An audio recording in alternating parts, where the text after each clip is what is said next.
Arkadaşlar yeni bir videodan daha herkese selamlar. Karşımızda gördüğünüz gibi makyajlı Honda Civic duruyor. Videoya başlamadan önce kanala abone olursanız beni çok mutlu edersiniz. Evet, şimdi yeni makyajlı Civic'in farklarından hemen bahsedelim. Sizin de dikkatinizi çekti mi bilmiyorum ama ön tampon değişti. Aynı şekilde ön ızgara da değişti. Bu içerideki bal peteği formu buraya da geldi. Bence çok yakışmış. Yine gördüğünüz gibi bu ekler de gelmiş. Araca ayrı bir sportiflik katmış. Şöyle bir aracı çalıştıralım.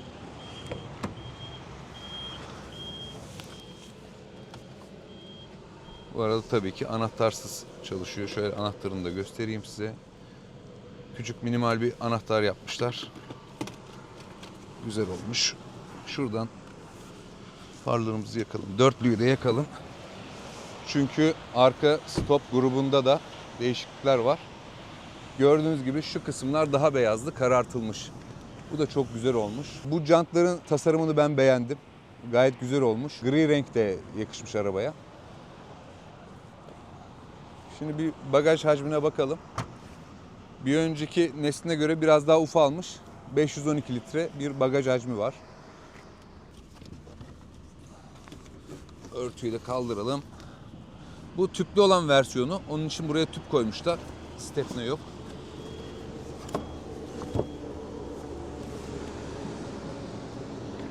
Öyle. Buralardan da koltukları yatırabiliyoruz.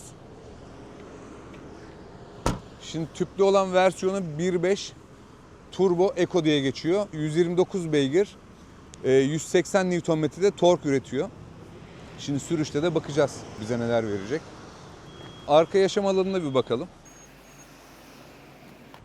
Bu arada bu nikelajlar biraz daha eski kasasına göre biraz daha incelmiş. Eski kasasında daha kalındı. Bu cam boyutu biraz yükselmiş. Şimdi benim boyum 1.83. Koltuk da bana göre ayarlı. Geride kullanıyorum ben. Ona rağmen burada rahat bir diz mesafesi var. Burada bir haritalık var. Ben buraya 2 tane USB çıkışı isterdim açıkçası. Bu çünkü en full donanımı. Belki yurt dışındaki modellerinde vardır. Bu kolçak, yani Honda bunu yapmıyor. Böyle kalmıyor. Bu buraya düşüyor. Sebebini bilmiyorum. Bagaja da geçiş yok buradan. Delikli bir deri yapısına sahip. Deri kalitesi de güzel. Beğendim. Baş mesafesi de yeterli sayılır. Sunroof'tan kaynaklı bir boşluk da var. Eğer o boşluk olmasaydı sanırım kafam buraya değerdi. Ama baş mesafesi iyi. Rahatsız etmiyor. Camlar geniş olduğu için görüş açınız da çok güzel. Burada arka kısmında sert plastik kullanılmış. Burada tırtıklı bir malzeme var. Buraları da deri. Buraya yarım litrelik su sığar diye düşünüyorum. Biraz daha geniş kullanmışlar burayı. Bir kapı sesine de bakalım.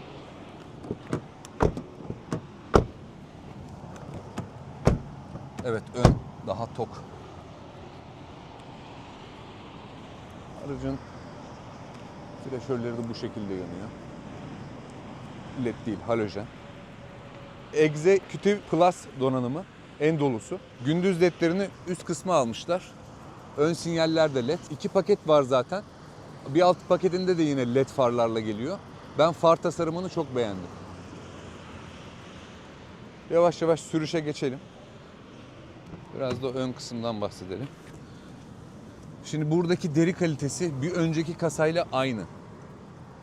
Buralar deli. Buralar yine sert plastik. Bagajı buradan da açabiliyoruz. Aynı tırtıklı malzeme burada da var. Değişik bir hissiyatı var. Yine buralarda deri malzeme.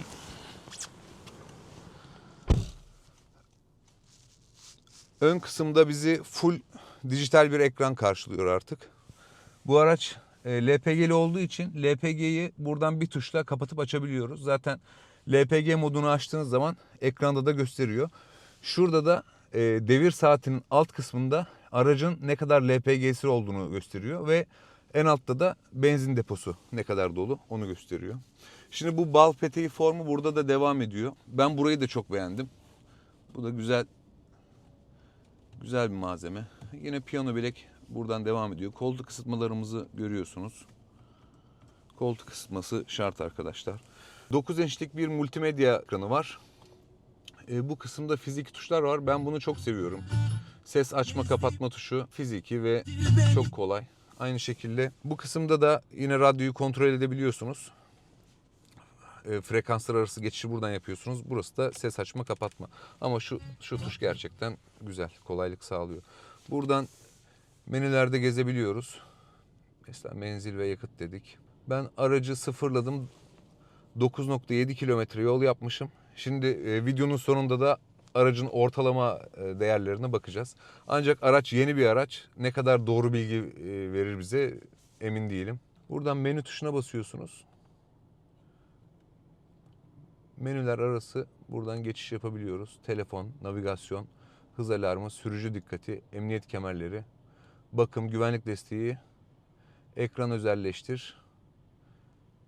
Bu menzil ve yakıtta kalsın. CarPlay desteği de var ve kablosuz. Bluetooth'la bağlanabiliyorsunuz. Buradan hızlı şarj edebiliyorsunuz yine kablosuz bir şekilde. Ön kısımda 2 tane Type-C çıkışı var.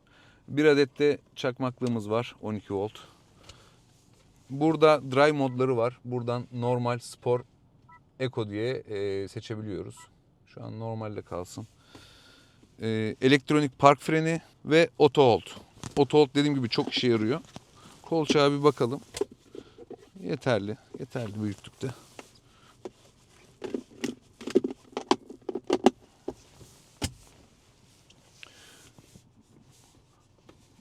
Güzel bir deri malzeme kullanmışlar vites körüğünde. Bu dikişler buradan da devam ediyor. Bir bütünlük sağlamışlar.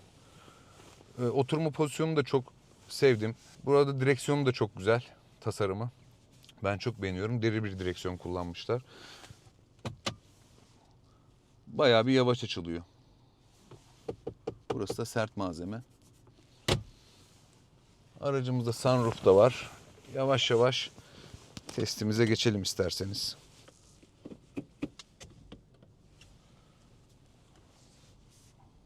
Araç o kadar sessiz ki çalışmıyor zannettim. Start stop'ta zannettim ama değilmiş. Klima üniteleri de bu şekilde. En üst donanımında çift bölge klima var. Bir alt paketinde yok maalesef ama yine dijital klima. Hemen bir 0-100 ile başlayabiliriz videomuza.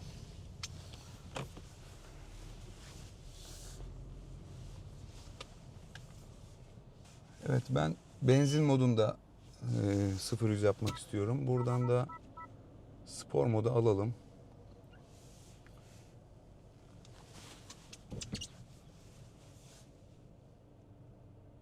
Şuradaki araç bir gitsin.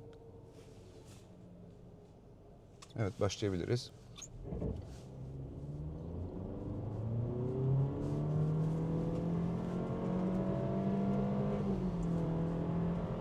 Bu arada araca CVT bir şanzıman eşlik ediyor.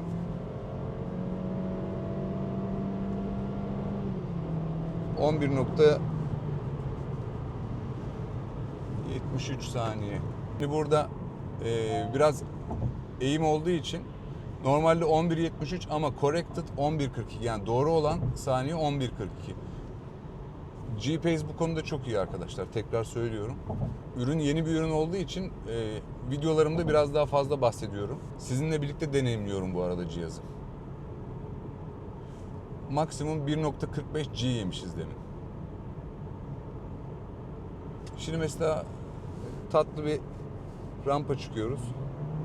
Bakalım performansı nasıl?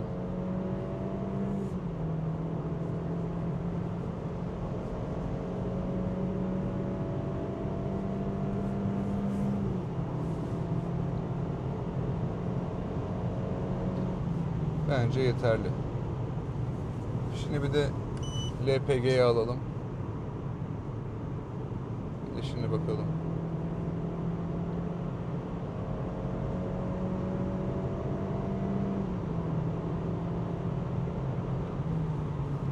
Çok büyük bir fark yok. Bir daha benzine geçtik.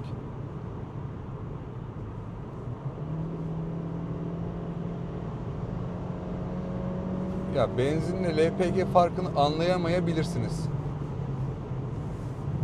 Şimdi biraz daha zaman geçirmek gerekiyor arabayla sanırım. Birazdan yine bir rampada testini yaparız. LPG performansını. Multimedya ekranı çok hızlı. Geçişler çok hızlı. Hemen tepki veriyor size. Şimdi bizimki Gezi A modu. 14.2 kilometre yapmışız. Ortalama yakıt tüketimi de 12.5 litre diyor. Şimdi LPG modunu alıp şuradaki bayırı bir daha deneyelim.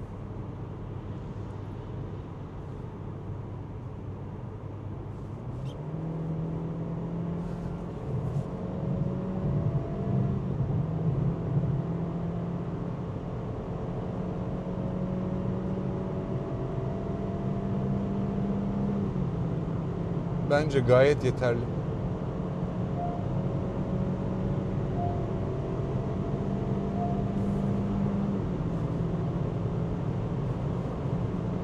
Şu an tatlı bir eğimdeyiz.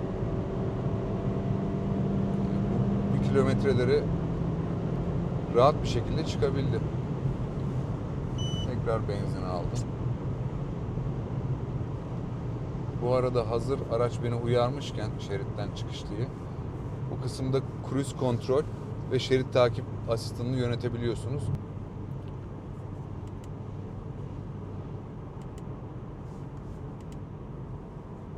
Şöyle.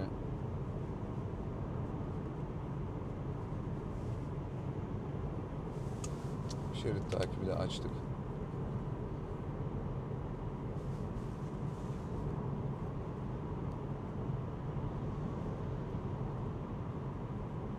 Şimdi her testte bunu deniyorum ben. Direksiyonu tutmayacağım. Bakalım onda ne gibi tepkiler veriyor. Evet. Ben biraz daha şeritte tutmasını, biraz daha uyarmasını isterdim. Direkt bıraktı. Onun için biraz daha dikkat etmek gerekiyor bu konuda. Benzindeyiz değil mi? Şimdi bir de benzinde deneyelim.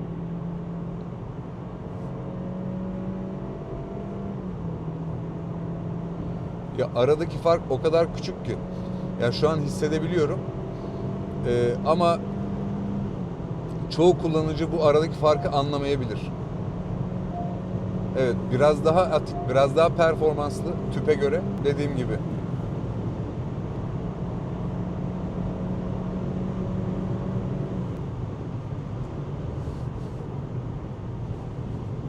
Top speed testini de karşı yolda yaparız. Şimdi bir de desibel testi yapalım isterseniz. Şu an 120 kilometredeyiz.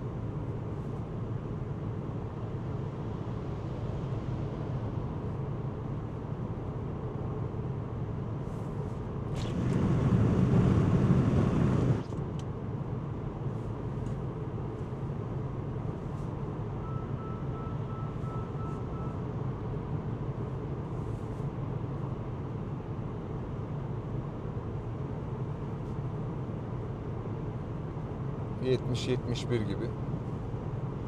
Şimdi biraz daha yavaşlayalım. Bu özellikten de bahsedeceğim.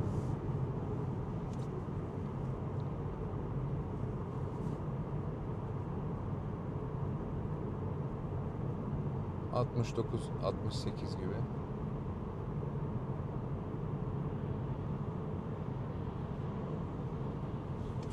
Biraz daha düşelim.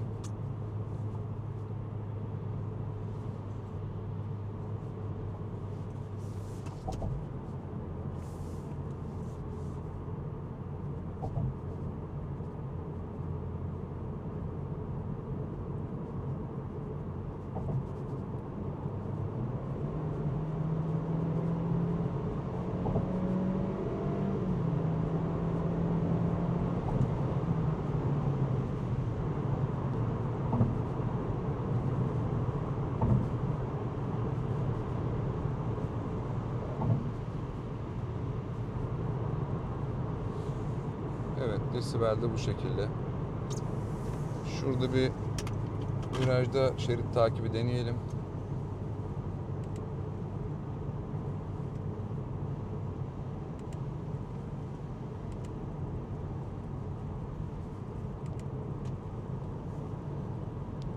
...90 kilometre ile deniyoruz.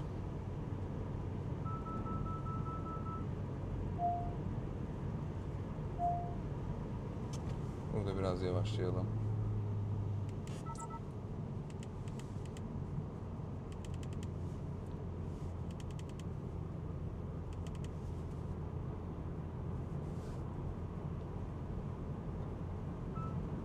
Evet, virajlarda da biraz dikkat etmek gerekiyor. Bu tarz açısı olan virajlarda.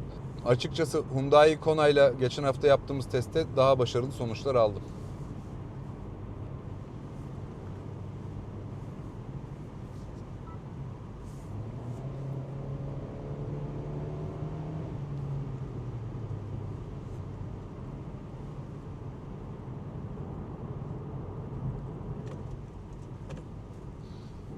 Bu özellik çok güzel çalışıyor ve işinizi bayağı kolaylaştırıyor.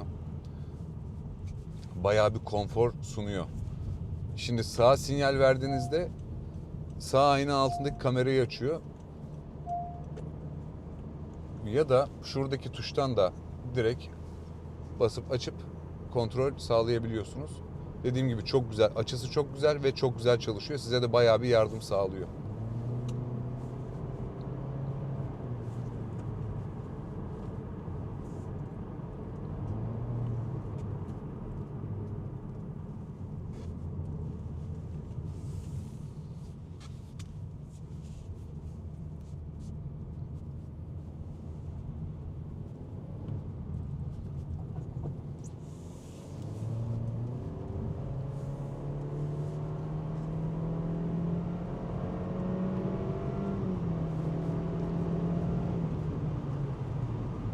Fabrika verileri şehir içi, şehir dışı karma 6,5 litre size ortalama veriyor. Sakin kullanımda bu rakamları yakalayabilirsiniz diye düşünüyorum. Hatta daha da düşürebilirsiniz kullanıma göre. Şimdi şuradaki virajı da bir deneyelim. Eski kasasına göre yeni Honda Civic'in ben amortisör sistemini çok sevdim.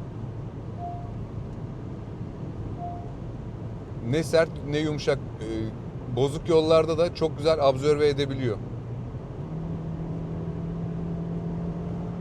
Şu an mesela sizi hiç tedirgin etmiyor.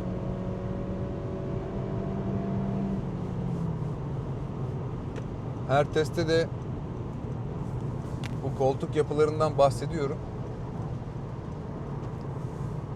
Honda'nın bu kasasında çok kaslı bir yapıya sahip koltuklar ve sizi güzel kavruyor. Sürüş pozisyonunuz çok keyifli.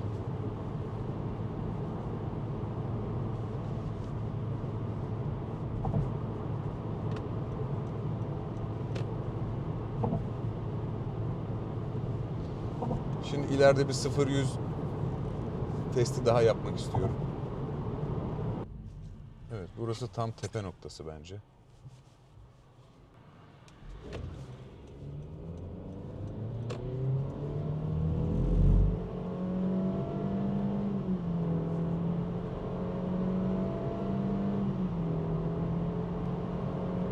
Sıfır yüzü 10.62 verdi.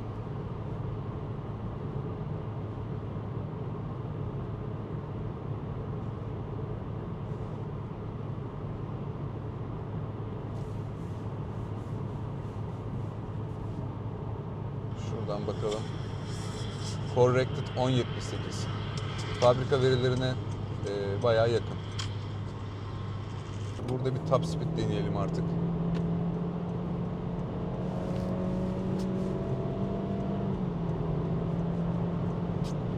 Şu Passat'ın peşine gidelim biraz.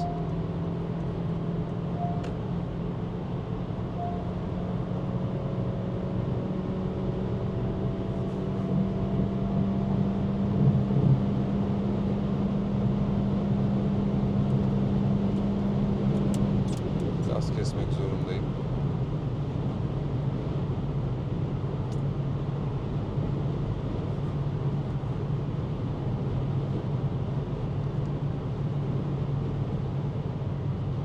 Tabii ki bu süratlere çıkınca biraz daha rüzgar sesi yoğunlaşıyor. Ama genel aerodinamik yapısını ben beğendim.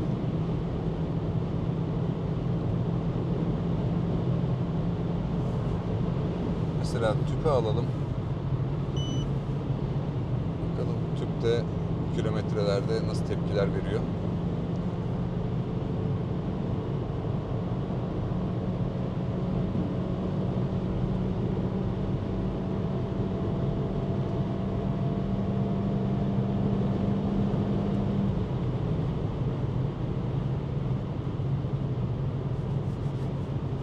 Evet, 170-180 kilometre hızlarda bile hala araç gidebiliyor istekli.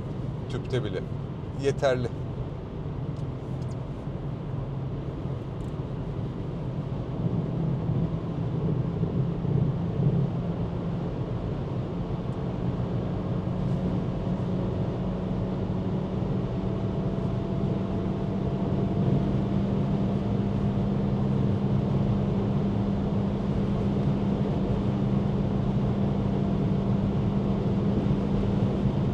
...208'de kesti arkadaşlar. 209. Yeterli, yeterli.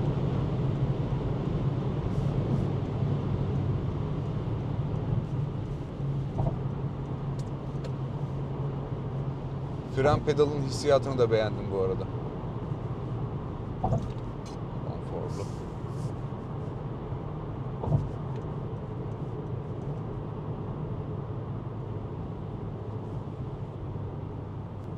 Arkadaşlar bir videonun daha yavaş yavaş sonuna geldik. Videoları çok uzun tutmak istemiyorum. Yani maksimum 20 dakikada bitirmek istiyorum. Umarım Honda Civic testini beğenmişsinizdir. Şöyle bir de aracın turuna bakalım.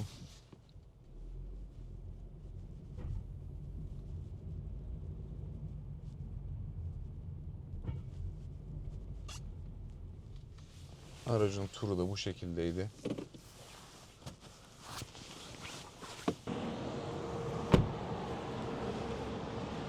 Evet, tekrar görüşmek üzere. Sağ olun.